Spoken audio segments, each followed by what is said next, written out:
Resumidamente lo más significativo de esa reforma por lo que respecta a la mayoría de nosotros. Esas son las únicas que ya están en vigor, como bien saben, desde febrero, y el resto entrará en vigor en breve.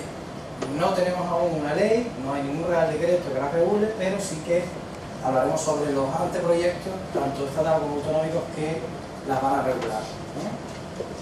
Conforme tengamos la norma y las normas, ya nos pondremos en contacto con ustedes, como siempre, enviaremos la correspondiente circular o el boletín, que aprovecho para decirles y para rogarles que lo lean, porque esos boletines intentan ser muy concretos, muy resumidos, pero muy directos, ¿vale? Entonces es conveniente que pierdan un minuto en leerlos cuando los enviamos, ¿vale? Como digo, cuando esa norma esté ya en vigor, todas aquellas de las que vamos a hablar, ya nos pondremos en contacto con ustedes para decir, señores, esto ya entra en vigor ya. Las autonómicas, ya veremos que presumiblemente, previsiblemente, entra en vigor el 1 de julio, estoy refiriendo entre otras, ya lo veremos al GIC y todo esto que ya ustedes habrán oído algo, pero el resto no tenemos fecha concreta. Básicamente hemos organizado esta charla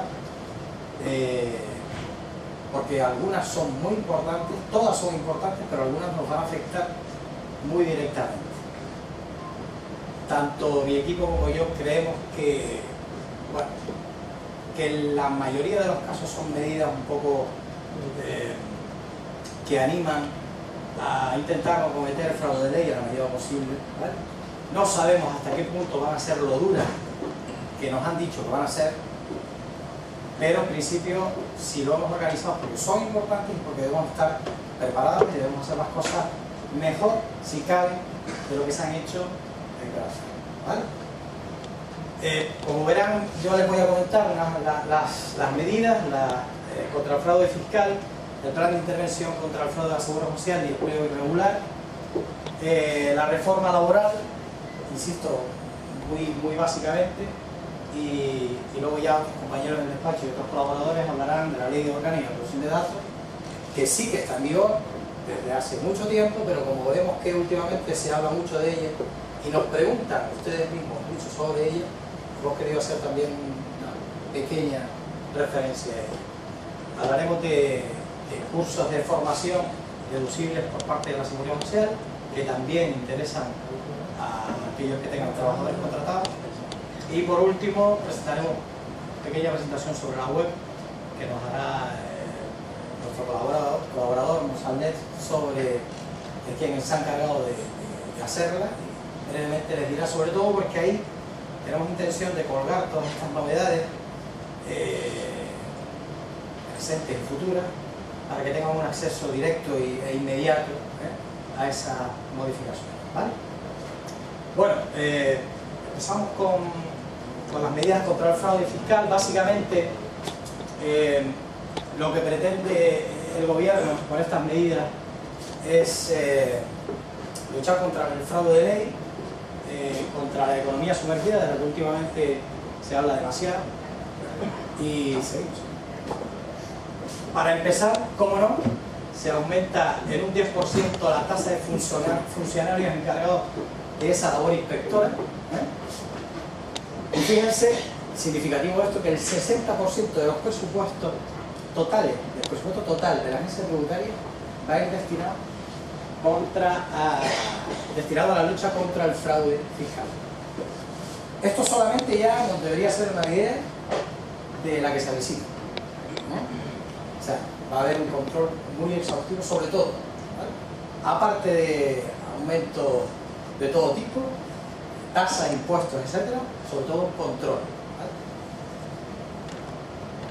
¿vale? En cuanto a la limitación del uso de dinero efectivo, esto posiblemente sea lo que ustedes más han oído de las próximas medidas de lucha contra el fraude fiscal, que es la limitación de los pagos en efectivo a cantidades inferiores a 2.500. No es posible la transacción empresarial o profesional entre empresas y profesionales y particulares, incluso hasta lo que supere 2.500 no podemos hacer pagos en efectivo, ¿vale?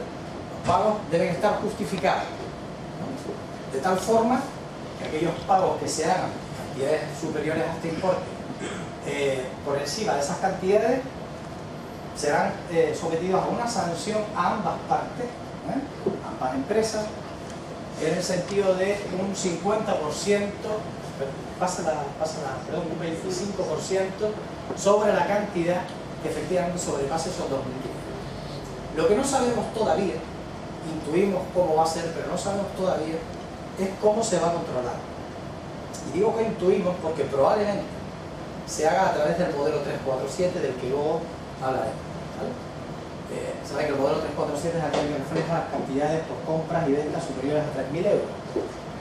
Ya hay normativa nueva que ya entró en vigor en marzo cuando presentamos el modelo 347 relativo a operaciones del año 2011.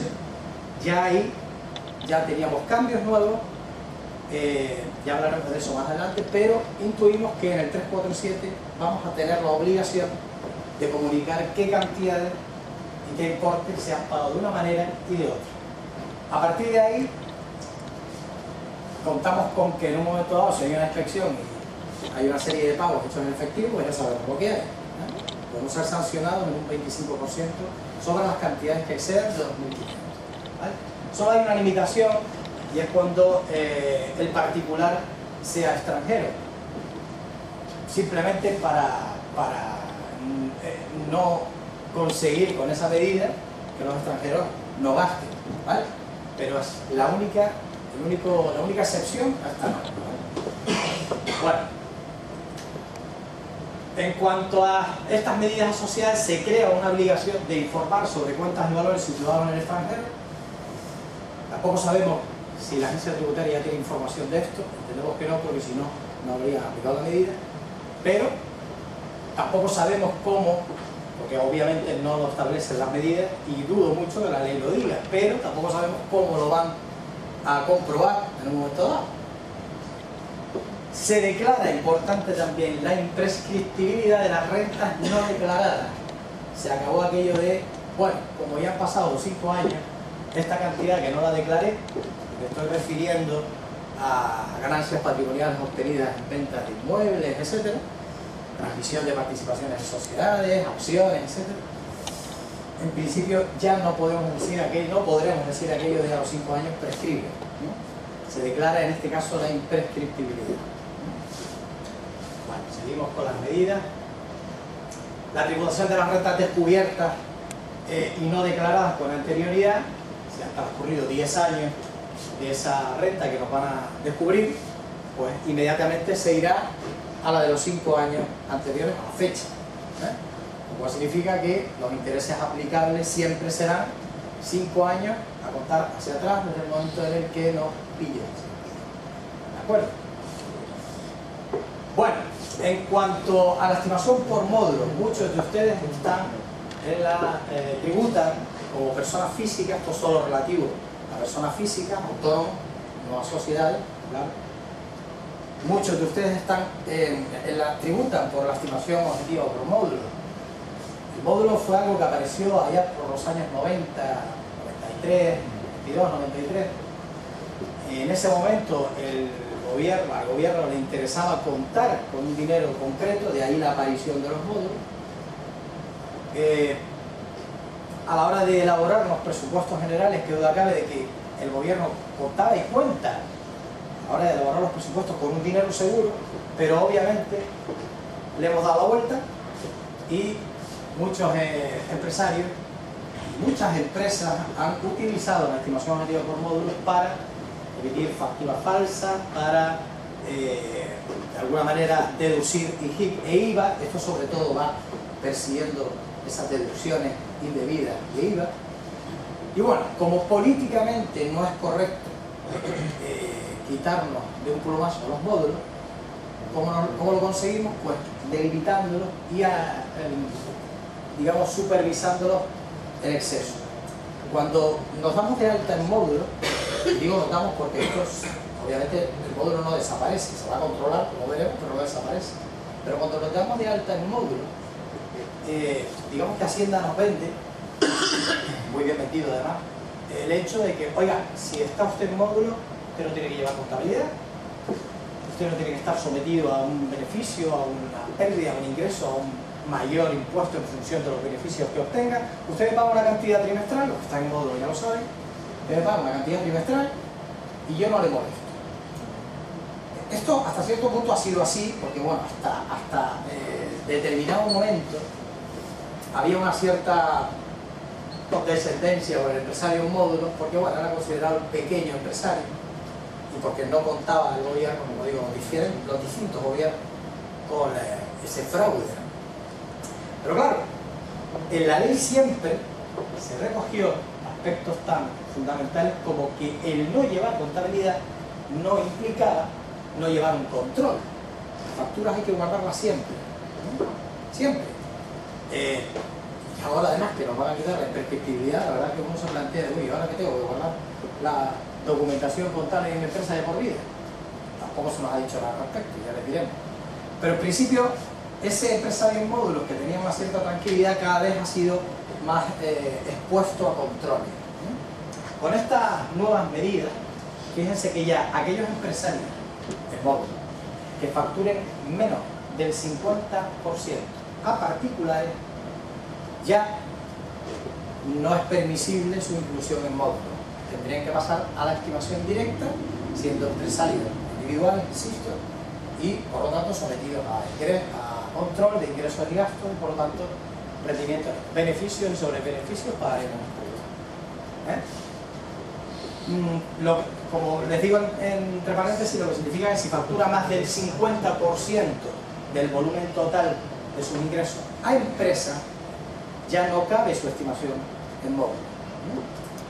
Tengan en cuenta que esto es algo que ustedes deben tener muy controlado e informarnos a nosotros. Y deben hacerlo siempre a final de año, porque nosotros tenemos siempre un plazo para cumplir con esos posibles cambios. Tengan presente también que Hacienda va a detectar muy rápidamente, precisamente a través de la presentación del modelo 347, quien sobrepase estos límites. Por lo tanto, esto hay que seguirlo ahora más que nunca arrastrando. Siempre hubo una limitación en cuanto a los ingresos obtenidos en el caso de los módulos. Concretamente 450.000 euros de ingresos brutos. Y el que sobrepasara esa cantidad, automáticamente debía cesar como empresario en módulos para pasar a la estimación directa. Pero ahora, fíjense que no solo por esto que les acabo de decir, sino porque esta exclusión opera solo cuando el volumen de rendimientos íntegros del año sea superior a 50.000 euros. Básicamente, cualquier empresario, aun estando en módulos, por una actividad que mueva poco, por poco que mueva, 50.000 euros es bastante probable que llegue, por lo cual tengan esto. ¿Vale? Bueno, sin ningún lugar a dudas, y con esto lo podrán ver claro, hay una serie de epígrafes que van a estar muy controlados. No hablo solo de que se vaya a controlar más que nunca al que esté en estimación por módulos. Hablo de que se va a controlar sobre todo a esos epígrafes concretos. Fíjense que estamos hablando de fabricación de artículos de ferretería o de carpintería, cuando hablo de fabricación hablo también de comercio. Industria, confección, industria del mueble de la madera, impresión de textos de imágenes, bañilería, instalaciones y montajes, revestimientos, cerrajería, fontanería, pintura, trabajos en yeso y escayola, transporte de mercancías por carretera y servicios rurales. Prácticamente todos los epígrafes que caben en módulos, porque también saben ustedes que hay epígrafes, hay actividades que no permiten la inclusión en módulos. Prácticamente todas las que lo permiten están ahora en el punto de mira. ¿Vale? Aquí les hablo un poco de la importancia de guardar facturas de ingresos y gastos, sobre todo para que nos sean aportadas a nosotros que somos los responsables de esto y poder controlar de alguna manera, además de la información que ustedes no tengan, todo que nos pasemos de ese límite. Bueno, en cuanto a las medidas que garantizan el cobro de deuda, esto va por aquello que muy frecuentemente todavía hoy oye uno. O sea, aquello de, bueno, yo lo que voy a hacer es que voy a dejar morir la empresa. Bueno, ¿y qué pasa si no pago porque yo no tengo bienes? Esto va un poco por esa vía. Las medidas cautelares, que no es otra cosa que el embargo preventivo, era algo que sonaba en muy contadas ocasiones, sobre todo en casos relativamente graves o, si no graves, en los que había una cuota tributaria en juego bastante elevada. Según las medidas contra el fraude fiscal del gobierno, estas medidas cautelares se van a tener en cuenta por una simple cuota de 1.000 euros que sea susceptible de no cobrar. Lógicamente tampoco se nos dice hasta qué punto esto va a ser así, ni cómo van a tener en cuenta a quién sí y a quién no, o con quién sí y con quién no se adoptan medidas cautelares, pero de momento que hay una medida significa que todos estamos en el saco. ¿Vale? Bueno, hay que distinguir esas medidas cautelares según si hay proceso de delito fiscal o no delito fiscal. Lo sepan, a partir de los 120.000 euros de cuota defraudada ya hablaríamos de delito fiscal, de cuota, no dejamos de pagar una cuota hasta a partir de 120.000 euros ya hablaríamos de delito fiscal.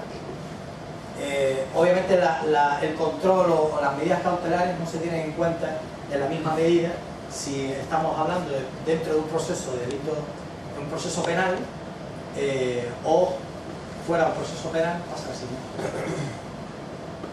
Porque las medidas son distintas, digamos, son maduras en un sentido claro. Bueno, otro tema bastante escabroso.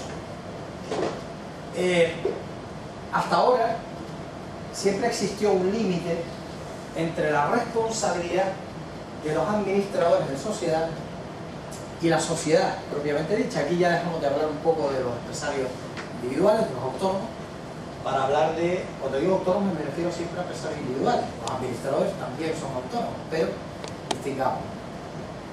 En el caso de esta medida, estamos hablando de la responsabilidad de los administradores. Como digo, siempre hubo una separación entre la responsabilidad. Bueno, al fin y al cabo, oye, si la empresa comete alguna imprudencia o se somete a algún tipo de sanción, etcétera, etcétera, bueno, pues que responda a la sociedad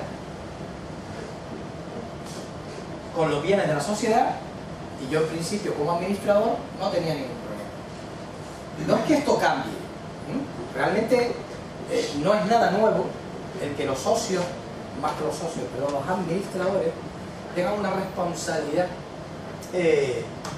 subsidiaria para el caso de que las empresas no respondan de determinadas cuestiones. Pero había una figura procesal, jurídica, que se llamaba el levantamiento del veto. Como su propio título indica, digamos que gráficamente, veanlo ustedes como levanto el velo porque traspaso los límites de la sociedad, los límites de los bienes de la sociedad, lo que es embargable dentro de la sociedad, para irme a los bienes del administrador. Realmente, para llegar a un proceso jurídico, al momento jurídico procesal en el que se levante el velo, no era ni es fácil, en la medida en que ha de demostrarse por parte de la administración o de quien inste a levantar el velo, hay que demostrar la negligencia por parte del administrador. Siempre me preguntan lo mismo, bueno, ¿cuándo se habla de negligencia? Un ejemplo muy simple: una empresa que no puede pagar seguros sociales, que no pueda pagar impuestos, y eso también se va a tocar ahora, y no hace absolutamente nada por evitarlo. No solicita aplazamientos, no necesita concursal, no procede a despidos objetivos de trabajadores cuando no puede pagar seguros sociales. Esto es negligencia. Hasta este momento, el levantamiento del velo se producía cuando se producía negligencia por parte del administrador. Ahora, en principio ya se cuenta con esa negligencia por parte del administrador, pero ya no se exigirá un procedimiento judicial y no necesariamente tiene que haber un juez que dicte sobre la procedencia o improcedencia del levantamiento del velo. Dicho de otro modo, la agencia tributaria tiene facultades para poder hacer con estas medidas. Insisto, y perdón por ser reiterativo, no sabemos hasta hasta qué punto ni en qué medida, porque son medidas. Esto es un anteproyecto, no sabemos hasta dónde va a llegar, pero vamos preparando. Bueno, aquí, prohibición de disponer de inmuebles a nombre de sociedades, muy clásico.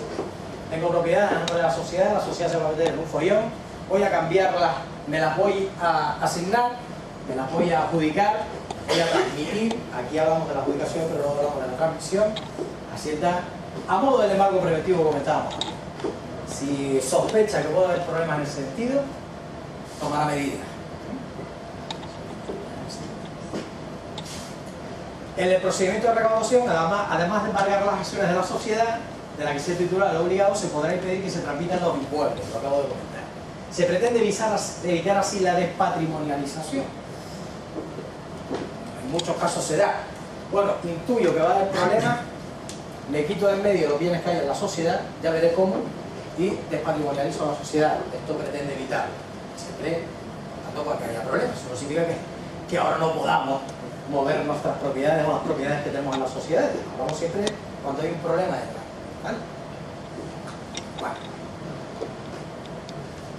Antes nos comentaba lo del 347. El modelo 347 para nosotros y por supuesto para la agencia tributaria es hoy por hoy el documento clave de cara a evitar esto y mucho más. Tiene que partir siempre de la base y por eso el Departamento de Contabilidad insiste tanto, a riesgo de ser pesado, en que esto se lleve muy a rajatabla. Hacienda funciona y ejerce las acciones que tenga que ejercer contra el contribuyente por la propia información que le facilitamos, por la propia información que le facilitan los contribuyentes y las empresas. Un error aceptable en un modelo 347 no va a dar lugar a ninguna inspección, pero aquello de no comprobar y verificar que efectivamente las cantidades que vamos a reflejar en el 347, si no lo hacemos bien, un 347 erróneo puede traer muchos problemas. Y con esas medidas, lo que quiero decir es que se va a tener todavía más en cuenta de lo que se ha tenido en cuenta hasta ahora el modelo 347. Por favor, sean muy serios con esto y cumplan un poco a rajatabla todo lo que les vamos contando porque es importante. ¿Vale? Perdón, sí. Fíjense que en el punto siguiente les digo que desaparece la autonomía, lo pongo entre comillas, informativa en este sentido por el consiguiente control por parte de ambas en cuanto a coincidencia de datos. Si el 347 es un modelo, pero nosotros tenemos también el IGIC y tenemos también resúmenes de IGIC como ocurre con el 347. Hasta ahora había una cierta independencia, y lo subrayo, entre una administración y otra. Ya es post populi que esto se acabó. Las administraciones, curiosamente, en mi opinión, esto no debía haber sido algo nuevo, pero a partir de ahora las administraciones van a estar conectadas. De tal forma que aquello que se declare modelo 347 va a ser supervisado por la Consejería de Hacienda del Gobierno de Canarias y viceversa. Por lo tanto, aquella autonomía, bueno, el 347 fue una cosa, pero el 415, que es el resumen del IGI, figura otra, o el 425. Ahora, esa autonomía, y la subrayo, que es un término mío, desaparece por completo. O sea, se va a seguir un control más exhaustivo sobre todo. Bueno, las sanciones, obviamente, las sanciones se endurecen. Se endurece la sanción por imponer, por resistencia, obstrucción, excusa o negativa a las actuaciones inspectoras y se separan, tienen un poquito de condescendencia, separan la graduación de la sanción en función de si ejercemos una actividad económica o no. Si ejercemos una actividad económica, ahí les digo, un mínimo de 1.000 y un máximo de 100.000. Si no ejercemos una actividad económica, las sanciones irán de 1.000 a 3.000 euros. Pero si ejercemos una actividad económica, irán desde 3.000 hasta 100.000. Ojo, solo por ofrecer asistencia, obstrucción, por no facilitar la documentación. Lo digo por aquel que suele recurrir a, es que se me ha perdido la documentación. Esto, según las medidas, se va a entender como una obstrucción a la labor inspectora. Ahí echar trampa. Si tenemos documentación, denuncio. Porque si no, no vamos a poder justificar que efectivamente ha habido una pérdida. Esto va por aquí. ¿Vale? Bueno, seguimos. Bueno, otro tema importante. Estamos un poco a la espera de que haya un criterio unificado con respecto a esto que vamos a comentar ahora. Y no es otra cosa que las retribuciones de los administradores. Hasta ahora, y digo esto porque no es algo que contemple las medidas, pero sí que me parece importante que lo sepan porque aún no hay un criterio unificado, pero todo apunta a lo que les voy a contar. Y como no podía ser otra que recaudar más. Hasta ahora, un administrador de una sociedad, hasta ahora y en adelante, por supuesto, distinguíamos entre una retribución, un sueldo, que cobra como administrador, y un sueldo que cobra por la prestación de servicios a la empresa. ¿Vale? Hay que distinguir entre una y otra. Si cobramos por el mero hecho de ser administradores, en primer lugar, la escritura donde se nos nombre administrador debería especificar si nuestro cargo es gratuito o no. Si nuestro cargo es gratuito, como ocurre con la mayoría de ustedes, no tengo por qué cobrar por ser administrador, ¿vale? Pero si la escritura establece que debo cobrar, o que tengo derecho, o que voy a cobrar como administrador, la consideración es distinta a si cobro por prestar un servicio, un trabajo a la sociedad de la que soy partícipe en mayor o menor medida. Si cobro como administrador, directamente, con independencia de los importes, estaré sometido a un 42%. Antes de la reforma teníamos un 35%. Ya ha habido ahí un ligero aumento. Esto solo si cobro como administrador. Si las retribuciones que percibo son como administrador. Ahora bien, vamos ahora a la mayor parte de las retribuciones de los socios. Yo tengo una participación en una sociedad, mayor o menor, soy administrador o no, bueno, aquí hablamos sobre todo de administradores, y cobro por un trabajo que presto a la sociedad. Me dedique al asesoramiento jurídico, o me dedique a la carpintería, o me dedique a la hostelería. Yo trabajo en mi sociedad. Esto siempre había sido una retribución, un rendimiento del trabajo, de tal forma que si poníamos, por decirlo de alguna manera, cariñoso, un sueldo de 1.000 euros, se miraba nuestra situación familiar, casado, soltero, con hijos, sin hijos, con uno, con dos, con hipoteca, sin hipoteca, y a partir de ahí se me practicaba una retención, es decir, pagábamos impuestos sobre el importe y la situación familiar. ¿Vale? Claro, esto lleva a que si me imputo un sueldo de 1.000 euros, no tendré la misma retención, es decir, no voy a pagar lo mismo que si me imputo un sueldo de 3.000 o de 5.000. ¿Vale? Bueno, pero ahí, en principio, jugamos un poco con las retribuciones, con el importe de las retribuciones y de alguna manera con la situación familiar. Pero ahora Hacienda, que insisto, de alguna manera lo que persigue toda esta medida es recaudar algo más, ya plantea una división, de tal forma que separa a los socios administradores, no necesariamente administradores, socios con más de una cuarta parte del capital social, que se dedique a una actividad profesional frente a los que se dedican a una actividad empresarial. Por profesional se entiende aquel que ofrece un servicio, es decir, que no vende nada. ¿Vale?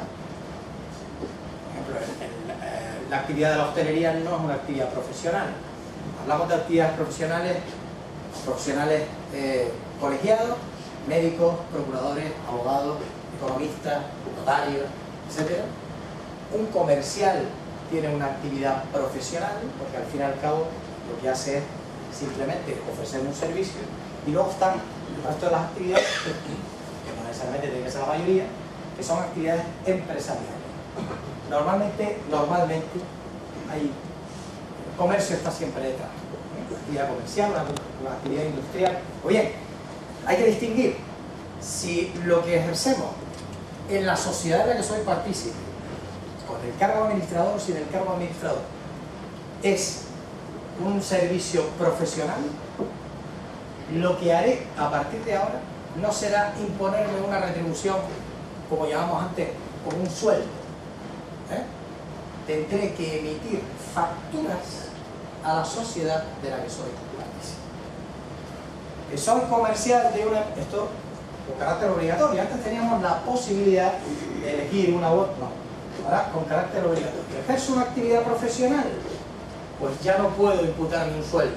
Tendré que emitir una factura a la empresa. Claro, desde el momento que emito una factura como profesional, aunque sea de 100 euros, tengo que practicar, es decir, la empresa, mi empresa, que me va a pagar, me va a practicar una retención del 15%. Claro, si en la sociedad en la que trabajo y de la que soy partícipe, antes tenía un sueldito de 1.000 euros, igual pagaba una retención de 50 euros.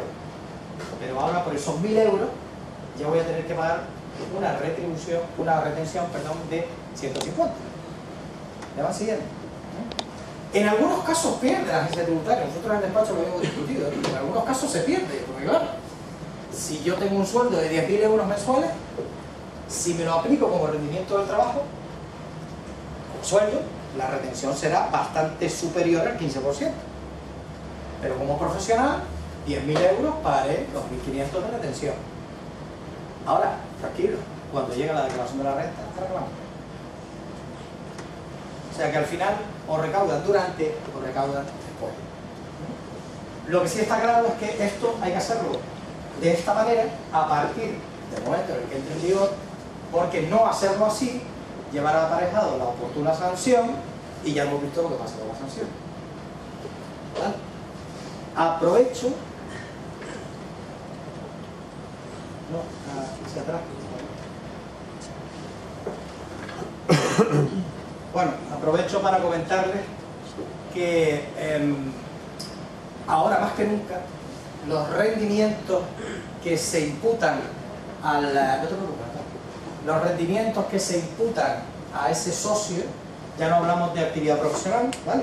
Digamos del resto de las actividades, rendimiento del trabajo, van a ser más controlados que nunca en cuanto a la agencia tributaria, porque deben establecerse a valor de mercado. Es decir, se acabó aquello de tener empleados en la empresa que tengan un sueldo de 1.500 euros, 1.200 euros, y el autónomo que tenga, el administrador, el socio, el partícipe, el propietario, que tenga un sueldo de lo mismo o de menos. ¿Vale?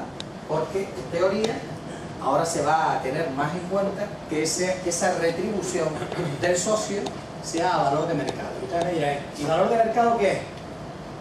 Sin entrar de lleno en la definición de valor de mercado, que hay muchas tesis al respecto, vamos a aplicar un poquito la lógica.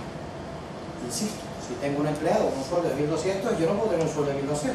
Que sí, que podemos, y en algunos casos no lo cobramos. Y en algunos casos llega a final de mes y pagamos al empleado 1.200 y el socio no cobra. Yo estoy totalmente de acuerdo con ustedes, pero ahora hago de abogado del diablo. Y Hacienda no se lo va a creer. Oigan, que se puede comprobar, que se puede demostrar, no hay ningún problema. Pero todo debe cuadrar. Movimiento de cuentas corrientes, lo digo por esa cuenta corriente con socios de algunas entidades que se disparan. Tenemos que hacer las cosas con un poquito más de cuidado. ¿Vale? Bueno, yo parece que les estoy echando una bronca, pero no. Dale atención, pero no por ahí los primeros. Bueno, en principio acabamos aquí las estatales. Acabamos aquí las medidas estatales.